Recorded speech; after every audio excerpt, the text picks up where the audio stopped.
dari kena musibah. Nah, biar ngaku Allah perlakukan kita kayak gitu. Ini sudah menjadi sunatullah. Memang dunia ini darul ibtila. Tempatnya kita diuji. Lihat dulu aku untuk kita diuji. Agar apa kita itu diuji? Agar kita tidak betah. Karena dunia ini bukan tempat kita. Kita ini cuma mampir. Makanya kata Nabi, kun fid dunya ka'annaka gharib. Jadilah di dunia seperti wong yang asing, yang cuma numpang istirahat saja. Atau awami muslimin, atau seperti wong yang sedang melakukan perjalanan tapi mampir dengan. Nah, kaget tempat kita sejati di mana? Nah, di akhirat ya. Tempat kita sejati selama-lamanya sejatinya di akhirat. Makanya biar kita tidak terlalu betah di dunia ini, banyak balaknya, banyak musibahnya, banyak penyakitnya. Ya. Baru lemah, ya atau balik buat kita tak nyaman. Sengaja. Ya. Kenapa? Karena biar kita selalu diingatkan, ini bukan tempat kalian. Dunia ini kalian digusur. Ya. Nah, ketika digusur, kalian disuruh balik. Balik ke mana? Balik ke akhirat. Nah, dari situ juga membuat kita merasakan tenang. Ketika ditimpa musibah ujian dari Allah Subhanahu wa Ta'ala. Nah, dan di dalam ujian itu kata Nabi, "May yuridillahu bihi khairan yusib minhu." Kalau Allah inginkan satu hambanya untuk diberikan kebaikan, dikasih musibah. Dan yakinlah, fa inna ma'al usri yusran, inna ma'al usri yusra. Di dalam setiap musibah yang kita anggap susah, kita anggap berat, nah ternyata di sanalah ada obat bagi kita, ada kemudahan, ada solusi dari keadaan yang kita tidak nyaman tadi. Itulah namanya sudah menjadi sunnatullah. Maka dari situ di sini disebutkan, ketika Allah Subhanahu wa Ta'ala memberikan kepadamu yang namanya keadaan yang baik, maka Allah Subhanahu wa Ta'ala itu menampakkan kepadamu, menyaksikan kepadamu kebaikannya. Ketika diberikan kebaikan, maka tugas kita jangan menampakkan kecintaan, menambahkan kerinduan, dan memperbanyak syukur kepada Allah Subhanahu wa Ta'ala. Itu yang pertama.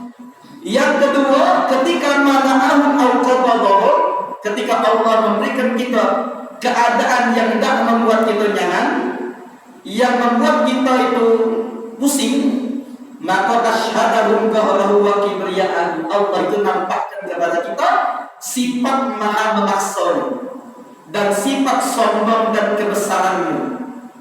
Itu ketika kita mendapatkan keadaan yang tidak membuat kita nyaman. Fa'alimu annahu ta'ala qaharun kabirun azimun jalil fakhafu min satwatihi wa tabu min khasyatihi wa khada'u tahta qahrihi fadamat ibadatuhum wa ballat dunubuhum wa muhiyat masawihim wa mahallat khati'atuhum. Ketika kita dapat keadaan yang tidak buat kita nyaman, yang membuat kita susah, membuat kita pening, maka sebenarnya Allah menampakkan sifat memaksanya, sifat kebesarannya, sifat keluhuran dan keagungannya, dan harusnya hamba tersebut menjadi takut sama Allah. Takut sama Allah. Ya Allah, aku ditegur. Aku ditegur. Sehingga ketika kita ditegur, tambah takut kita sama Allah. Ketika misalnya kita itu sakit, ya Allah, sakit ini Allah nak mengingatkan aku. Ketika Allah mengingatkan, kita takut, ya Allah, kalau dengan sakit ini aku ini meninggal, aku banyak dosa, alangkah susahnya aku. Maka kita banyak bertaubat kepada Allah, banyak istighfar kepadanya, dan kita istiqomahkan dalam ibadah kita semampu kita. Yang kemudian dari sakit itu juga dosa kita diampuni oleh Allah. Dari musibah yang kita dapatkan, derajat kita diangkat oleh Allah Subhanahu wa ta'ala. Sehingga kata Allah kata para ulama, fawaradu yaumal qiyamah khifafan mutahharin tarihin mubtahijin. Jadi di hari kiamat sudah kita yang selama di dunia sering dapat bala, dapat musibah, dan kita takut sama Allah, ya sudah di hari kiamat tak lagi takut kita. Tak lagi takut. Di hari kiamat diberikan keamanan oleh Allah. Karena apa? Di dalam hadis disebutkan, di sini disebutkan. Di dalam hadis tidak akan pernah terkumpul yang namanya dua keamanan di dalam satu hamba. Siapa yang di dunia merasa aman, maka aku takut, jadikan dia takut di akhirat, kata Allah. Dan siapa yang di dunia merasa takut sama Allah, takut terus dia sama Allah, nak maksiat takut, ada musibah dia takut sama Allah, maka kaget di dunia aku amankan dia. Jadi tinggal kita pilih di mana kita aman itu. Pengen aman di dunia atau aman di akhirat. Maka dari itu ulama-ulama tauhid, ulama-ulama tasawuf, mereka menganjurkan ketika kita di dunia ini banyakkan takut sama Allah. Terkhususnya misal nafsu kita ini selalu ngajak kita untuk bermaksiat, selalu untuk mengajak kita melanggar. Nah ini banyakkan takutnya daripada rojak, daripada kita mengharap. Kaget ketika sudah di akhir umur kita, misal ada orang sakit sakaratul maut, baru banyakkan rojak, mengharapkan keriduan, mengharapkan kedermawanan Allah. Itu benar. Banyak takut ketika dia sehat, ketika dia sakit banyak rojaknya, banyak mengharapkan Allah. Ketika dia sakit, ketika dia sehat kayak gini, maka dia banyakkan untuk mikirkan bahwa Allah itu maha menyiksa, Allah itu maha memaksa, Allah itu maha besar, Allah itu maha agung, sehingga membuat kita takut melakukan taat. Dan ini juga menjadi motivasi kita untuk istiqomah di dalam mempersembahkan ibadat yang terbaik. Nah, kaget ketika seorang itu sakit ataupun dia merasa nyawa dia mungkin ini di akhir-akhirnya, banyakkan rojak, minta pengharapan kebaikan dari Allah. Biar apa? Biar ketika dia meninggal, prasangkanya baik sama Allah, pasti Allah masukkan dia ke dalam surga. Maka kata Allah, aku sebagaimana prasangka dari hambaku. Jadi tapi ketika kita sehat di sini, sehat sekarang ini, maka harus kita pahami ini. Baik itu keadaan nyaman atau yang tak nyaman kita rasakan di dunia ini, karena kita hidup di dunia tidak lepas dari dua keadaan ini. Maka itu seluruhnya ada tanda kebaikan Allah kepada kita.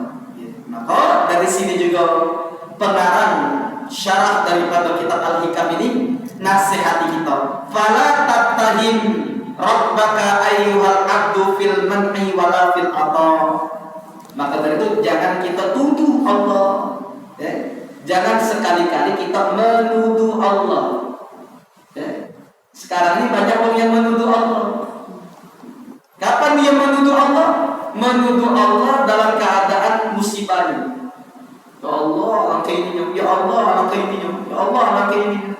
Padahal aku sholat terus, aku puasa, gak pernah aku nyakitin orang, tapi gak aku nyakiti aku. Kata gitu kan? Jangan gitu. Ini sampai menuduh Allah. Ada di dalam Quran itu, kalau dia diberikan kesenangan, dia lupa sama Allah. Giliran dia diberikan kesedihan, dia nuduh Allah. Itu hamba ini tak tahu diri, ini hamba.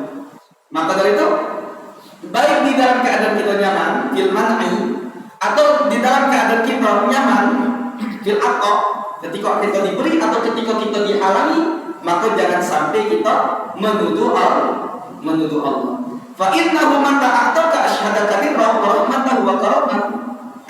Kalau Allah itu ketika memberi kepadamu keadaan yang baik, ketika itu berarti Allah nak memberikan penyaksian kepadamu tentang kebaikan Allah, tentang rahmat dan tentang kekaraman Allah Subhanahu wa ta'ala.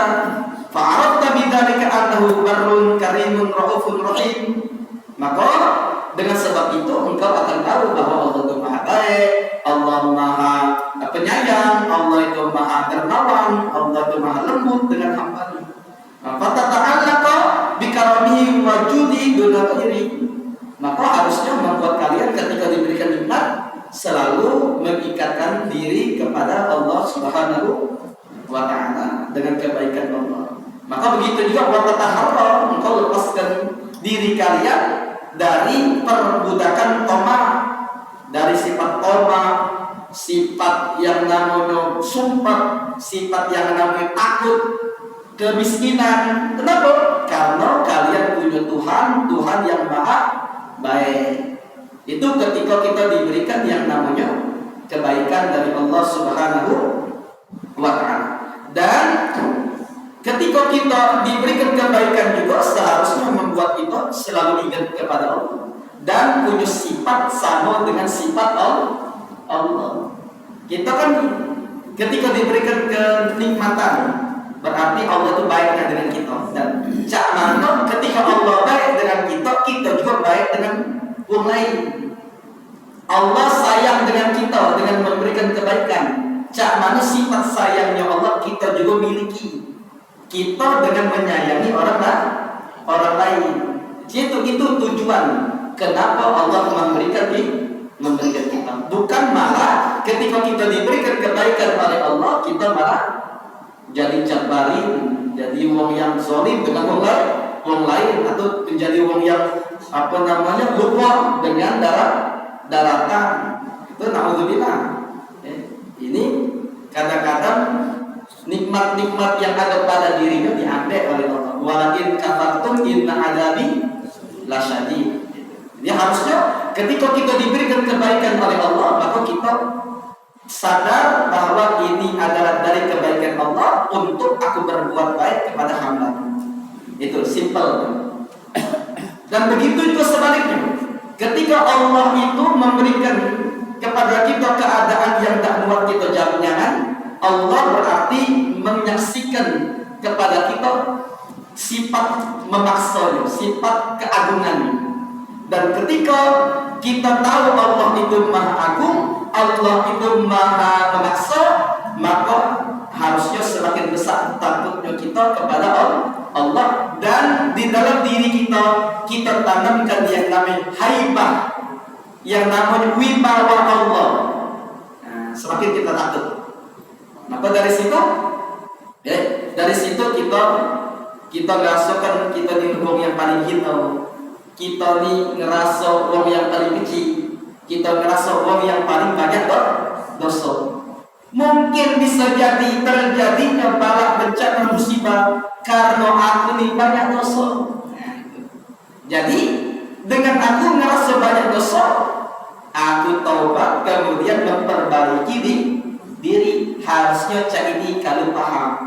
Dan insya Allah dari upaya kita yang cak ini, kita ketika dapat musibah mendekatkan diri kepada Allah, tambah takut kita kepadanya, insya Allah Allah akan balik keadaan kita yang tadinya merosot menjadi baik. Bukan malah kedukun, bukan malah kita ngincer ayam tetangga. Bukan kita malah bermaksiat kepada Allah jangan. Harusnya kita dekati Allah. Ngapain? Aku nih udah habis musibah. Habis dari anak sakit, alhamdulillah sudah sembuh. Bini pula sakit. Sudah bini sembuh, rumah pula bocor. Sudah rumah bocor, aku pula yang sakit. Sudah aku sembuh, ini bertubi-tubi. Ini habis-habis. Nah, yang keadaan ini nih Allah harus kita pahami. Allah pengen kita balik kepadanya.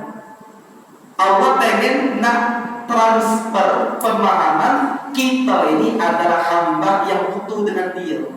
Selagi kita tidak nyadar bahwa kita butuh dengan Dia, dengan kita dekatkan diri kepadanya, dengan kita ngambil wudu, kita bentangkan sejadah, kemudian kita nangis dalam sujud, kita benar-benar merasa hina, merasa banyak dosa. Sebelum itu kita gawikan, maka akan selalu Allah tubi-tubikan musibah kepada kepada kita. Sudah, tinggal kita ambil wudhu, benar-benar dekat ke diri kepada Allah. Sudah, insya Allah.